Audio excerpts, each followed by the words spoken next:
青天白日迎保钓船返香港。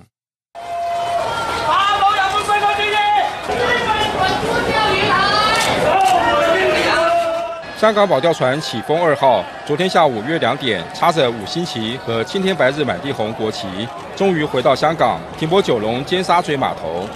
保钓勇士受到大批香港民众英雄式的欢迎，欢迎民众把尖沙咀码头挤得水泄不通，对保钓英雄致上最高敬意。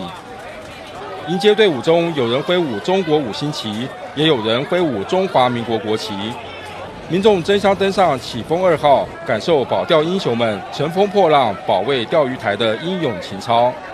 启丰2号本月15日突破10艘日本船只围堵，成功登上钓鱼台，不惧日本阻挠，在岛上挥舞中国5星旗及中华民国国旗。保钓成员和2名记者随后被日方逮捕，铐上手铐，押解到冲绳，引发中国多个城市大规模反日抗议。中日之间的钓鱼台主权争议虽随着日方放人而暂告缓和，但日本内阁官房长官藤村修昨天说，已受理东京都政府提出的登钓鱼台勘察申请。